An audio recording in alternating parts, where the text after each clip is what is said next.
Good morning, good afternoon, good evening, viewers, wherever you are listening or watching this webinar. Today, it's my pleasure to welcome you to this industry education-related webinar that I'm hosting. My name is Amit Pawar. I am a solution specialist at Microsoft Education here in Singapore. And it is my great pleasure to have with us an industry expert on education, Dr. Joe Sweeney. Welcome to the webinar, Dr. Sweeney. Thank you very much. Yeah, it is my pleasure to have Dr. Sweeney because he's an expert on a lot of things around education. He's been working around modern workplace innovation, policy, and he's also an expert on Microsoft. So it is my great pleasure. I've had the pleasure to work with him before, but it is a great opportunity for us to have him. It's a rare opportunity for us to have him here in person in Singapore. And thank you for making the time to do this webinar with us, Dr. Sweeney. My pleasure. So the topic for today, and this is taken from a lot of feedback that we have received from our viewers and customers that we talk to, it is around transformation of education. Transformation of education has been a topic that the team here at Microsoft has been dealing with for many years. And over the years, the conversations really moved away from just the why is transformation needed to how do I get started? So me as a customer or somebody who's watching this, Dr. Sweeney, would love to hear your views on how does somebody either in K-12 or in higher ed really think about getting started on this journey? First of all, I'd say that everyone's already on the journey. So the transformation of education has been going on for decades. And certainly all the research that shows that. The question is, what are we getting for that transformation? And the reality is that we've not actually seen a lot of really solid benefits coming out of it. And I think that's maybe because we were focusing too much on the wrong thing of transformation. We were trying to transform, let's get computers just in the classroom, or let's just get more curricula. No, you've actually got to get real tangible changes in how students learn. And the good thing is that we actually know how students learn. We've got lots of quality matrices, we know how that. So the real question then becomes one of, how do you choose what types of pedagogy work best with what types of technology? And probably one of the biggest things, one of the things that I think we can get the strongest leap forward on would be this notion of deep collaboration. Getting students to collaborate they are already collaborating in ways that the teachers just often aren't seeing. But how do we embrace that? How do we fully enable that? And to be honest, that's very disruptive to a lot of traditional education pedagogies. So there needs to be some changes in that space too. So in your experience, have you seen any examples of customers or education institutions that's really embraced that, the pedagogical change to adapt to the, if you like, the social learning, anytime, anywhere learning that students are engaging in anyway? So how do we kind of bring the educators onto this journey? Because I see a lot of, in my own experience, I see a lot of reluctance from the educator community, especially those who have been in this and are very well experienced educators and have had a lot of tenure in being educators. We see sometimes we experience a lot of, especially in emerging markets, we see a lot of resistance to that change. So what would be your advice be to those school leaders or the department heads in universities to bring these educators into this new fold, as you've called it? How does the pedagogy match with the technology? Because in a lot of cases, we actually see the technology is ahead of some of these ambitions that some of our educators are on. So would love to hear your views on that. Yeah, so look, that was actually the heart of my thesis, the one that I completed a couple of years back. And I had a perfect case to look at that, which was the Australian digital education revolution. But I also looked at what happened in America and across the region and so forth. Interesting finding. First of all, it's not just teacher training. That's not enough. What seemed to be making the biggest difference is having a principal in the school that saw change, not from a technology perspective, but from an opportunity perspective. And what I mean by that is they gave the teachers permission to try things. And more importantly, they gave the teachers, in fact, they actively encouraged the teachers to give up what I call power in the classroom. So if you think about most classrooms, they're rows of seats, and certainly in high school. Yes. And, they're basically little mini prisons, and we're going to teach you stuff.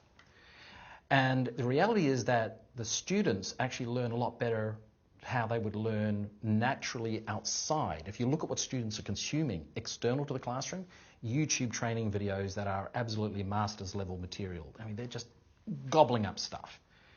And then they come back in the classroom and they're in this foreign environment. So giving the teachers permission to restructure the classroom physically, and incidentally, there are schools out there now which are rebuilding new schools that are intentionally designed to be reconfigurable.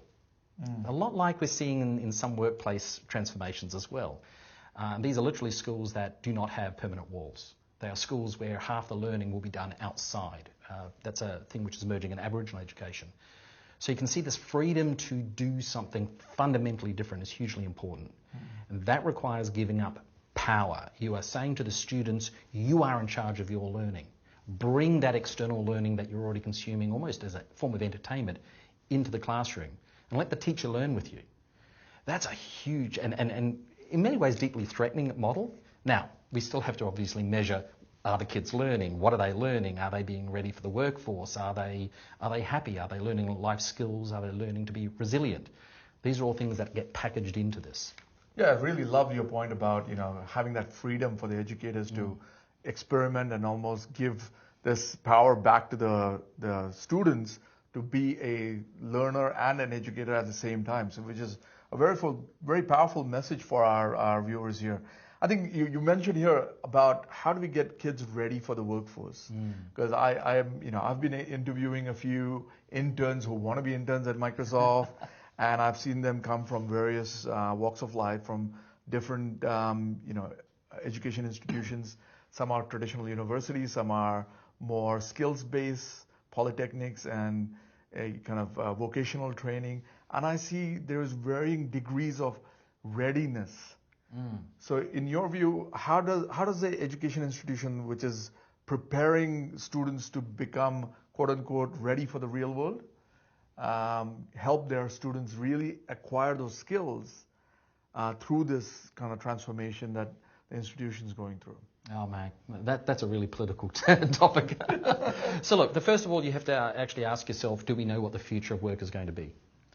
And there are some really good insights. There's some wonderful research being done right across the Asia-Pacific region. I'd actually say that there's a lot of interest, particularly out of places like India and some of the developing markets, because they get this wrong and their entire populations are going to rebel. So, this is a huge issue here. Yes. Do we understand what the future of work is going to look like in the age of AI and automation? And I think one of the fallacies that we keep seeing in policy is, let's teach kids to code. Nah, I'm sorry. A lot of coding is going to be done by highly automated systems. Some of the things that Microsoft is delivering right now, such as Power Apps and Power Dev and those sort of tools, they're going to dramatically reduce the requirements of coders. But constructivism, which is a model of teaching, it's a subset of pedagogy where you actually teach children the structure of coded thinking, the structure of thinking like in an algorithmic fashion. Hugely beneficial. They might never actually code, so we're not teaching them to be ready for the world of technology. We're teaching them for the world of being able to solve problems that we haven't even yet thought of. Absolutely. Now, that's at that sort of 7 to 12 level. That's the high school level. Interestingly, one of the challenges that I see with universities is that they're taking this new influx of students who have been raised in a deeply collaborative environment. They're sharing documents, they're sharing their work, they're working on the same thing at the same time. And they hit the universities and they have a very different perception of what knowledge is and who owns it. The concepts of plagiarism just drives the universities nuts. And so you've got the university sector, which is suffering massive financial strains. They've got certification strains. They've got requirements to be, prepping students for work, and yet these students are already well beyond where most organisations are in their thinking about collaboration. Absolutely. So this is a deeply political and very hard question to ask. All I will say is that it will sort itself out, but this will be a generational shift. I appreciate your views on that, and we want to make sure that we are keeping it within the conversation around education. And I think this is also, coming to a point where we've had, some of our more forward-thinking universities come to us and say, what is the role of university in today's day and age in terms of, as you've already identified, where students have already got those course, knowledge. However, the skills and being able to translate that into the real world and facilitating that journey for the students is really where we see a lot of our universities really transform to. I would love to hear your views on where does the context of traditional university in terms of the degrees and the diplomas versus the more prevalent around, recognition around industry certification. Right. So, for example, Microsoft has its own certification program that we encourage all our customers to really leverage those offers and take that as part of their own curriculum. How do you see that kind of helping university transform in a way that is more industry relevant, so that when a student is coming to a Microsoft internship or is going to one of our commercial customers who's looking for particular skill sets around AI or data analysts, data scientists, or others, there are more of these evolving roles. As you said, we are solving problems we don't know yet. So there are jobs that we don't know will exist yet. So how do we get those kind of skills out to our students through things like industry certification? Okay, so let's just focus on the industry certification. To answer that, you have to, first of all, ask yourself, what is the social good of a university? Is a university there to build, as they originally were, to build the whole person? They weren't there to ready someone for work. They were there to build nobility, is basically how you can think about it. Right. And they were there to do real, primary research. Sometimes research that would amount to nothing, because you can't have innovation and science without sometimes not getting a result or not getting the result that you expected. And other times you get amazing results. Now, take ourselves back 60 years. Universities were primarily about those things, building the person and research. Yes. A lot of research.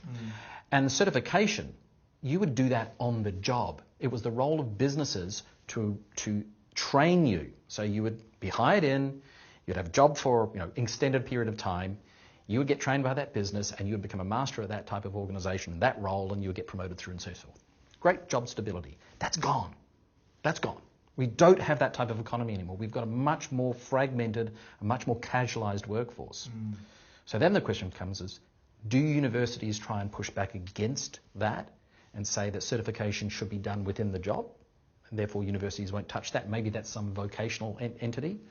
Or do they, quite frankly, take the money and fulfill a new emerging role? Now, I think the reality is that they have to take the new emerging role, which means that certification as we currently understand it starts to fragment and break down dramatically. There will need to be much more partnership, or there will be more partnership.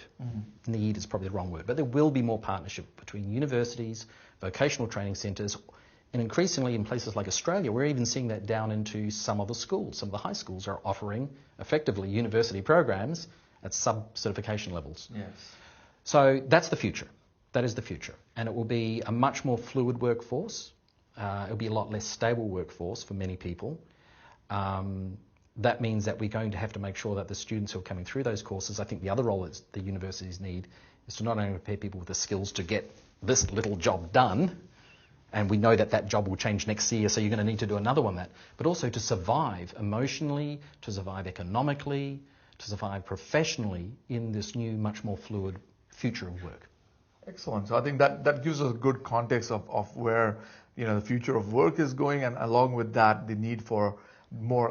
What I'm reading from that conversation is a more dynamic way of actually doing certification, both during university and post university as well. I mean, we are great examples of that at Microsoft. I just finished my Azure certification just yesterday. So congratulations. Thank you. Yeah. So it's part of just being at Microsoft lifelong learning. So it's a good testament to how these sort of skills and certifications are means for me or for anyone out there in the future workforce, really to showcase point in time what they've learned and that they can be certified. So that's a great way of thinking about There's certification. another very interesting thing about Microsoft in this, which is relatively unique. And this is not a sales pitch, but Microsoft does have a very different support model which is rolling out, and that has a whole range of trainings. So there's going to come this element with organisations that are certainly educational organisations, but also outside of education, that want to educate their staff Yes. in the Microsoft technologies, these programs are sitting there waiting to draw off the shelf, and you've already paid for them. And it's amazing how many organisations don't actually take advantage of that. That is actually quite unfortunate. So yes, if you are watching this and you're one of these organizations that is supporting Microsoft technologies, you can easily get access to this. They didn't pay me to say that. That's okay. Thank you, Dr. Sweeney. It's microsoft.com/learn if you're interested in those specific Microsoft-specific learning kind of opportunities for you to get trained up on some of our technologies. I want to turn the conversation a little bit differently here. I think we've talked a lot about the transformation, how and why, but when we talk to transformation, we end up somewhere talking about moving to the cloud, and as soon as I mentioned the word cloud, there comes that the big bad wolf of data privacy, security, and all those things that kind of start going through people's minds as soon as I bring in the word cloud. And yes, as we progress through life and time, I think cloud plays a big role in the transformation journey. In some cases, it can be pivotal in the way that's enabling anytime, anywhere learning on different devices, be it traditional devices like a laptop or more modern mobile and eventually mixed reality devices that are really creating new experiences. And as our CEO says, the experience follows the user rather than the actual device. The mobility is for the user rather than the device. So in your opinion, how we see a lot of institutions owning a lot of data, or rather having access to a lot of data around their students, obviously around their own faculty and staff. How do you think the institutions are looking at the data privacy angle of this in context of moving to the cloud? Okay, for a start, you cannot do the next wave of educational reform, and I mean reform in the big R, without the cloud. And the reason for that is the next wave of educational reform will be driven by hard evidence, that's data. And that data will need to be not residing in a single school or even a single district or even in a single state. It will be national. And so we're going to see the only way of managing that level of data is with a cloud, with an elastic cloud service, but also it's the only way that you can aggregate down across these groups. And the issue with this, and let's just look at the K-12 education, because it's a little bit different for universities, but in the K-12, if you were able to actually look across your entire education network, you have to ask yourself, even if we're just looking at assessment data, what is my intention? And if your intention is to rate schools saying this is a good school and this is a bad school, you may as well just look at the postcodes. We know that socioeconomic data affects these issues. Yes. And so what happens in those situations, and we have seen it in some countries, that just reinforces inequity in the school system. So therefore, the best intention of big data becomes a reinforcement, not something which I would like to see happen. At the other end, you could have teachers across an entire student's, entire educational journey be able to see the warning signs and the predictors. This child needs assistance in this particular area of learning and get in before it. And the use of ML and tracking the student's journey and giving the teachers the absolute best tools to ensure that the student is going to get the resources and the attention that they need in the areas they need. That is the true big R reform. Now, you can see that the issue around security in that space is actually more around the one of intent. It's not even pure privacy, it's just the intent. Right. Then you get to the issue of privacy. Different student information has very different levels of danger, is how I would like this, and therefore very different risk associated and security. So, for example, you might think that the students' parents' names are pretty sensitive. Yeah, we're sensitive. But getting the wrong parent's name when somebody comes to pick up a student, if that parent has an arrest warrant out for them and has been known to abuse the children and has actually been said to the school, do not let this parent touch the child. And if that information is breached, or there's a mistake in that information, the child gets taken, kids die, and it has happened. So this is serious stuff. Yeah. The good news is that most education, certainly K-12, understands those issues quite well. What we don't understand and what is more vulnerable is purposeful breaching, so the whole cybersecurity environment. What's on a kid's notebook and a laptop when they're running around school, and actually that's very low security. What they talk about on Facebook and how they're accessing Fortnite and these other things, that actually might be far more valuable. That might be far more dangerous for them. Right. So this is an issue of multiple iterations, multiple layers. At the heart of it, though, if you don't know what your data is, you're not going to be able to protect it. If you don't know what the longer-term ramifications are, you won't be able to protect it. Information management becomes hugely important. Most education networks get this, but they are struggling with it. In the education sector, you've now got state actors. So, that's a whole other... And again, the whole cyber response systems is something which I don't cover. But boy, I tell you what, I'm often dragging people into these discussions when we get into university strategies. That is a great point around how digital information needs to be secured, and in the context and the intent is really the core to that. On the other side of this whole conversation around data in the cloud is, you mentioned a little bit earlier, well, it is data on the device itself, or as we're calling it, the intelligent edge.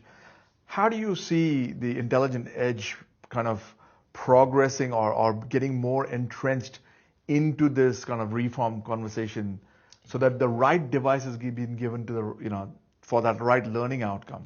Because we see a lot of times there is this whole intent towards transformation, there is this whole intent towards modernization of the infrastructure, yet there is a very little thought process that goes into the type of devices, the kind of learning outcomes those devices, because ultimately to engage in this digital realm, we still are required to use some device, be it the different form factors from notebooks to phones and more recently hubs or whatever. Well, so there is big screens and small screens and everything in between. So I'm going to get a bit controversial here. So in my thesis, where I looked at what are the actual impacts of giving students laptops, I saw very little evidence that it actually had a big improvement on the students' outcomes.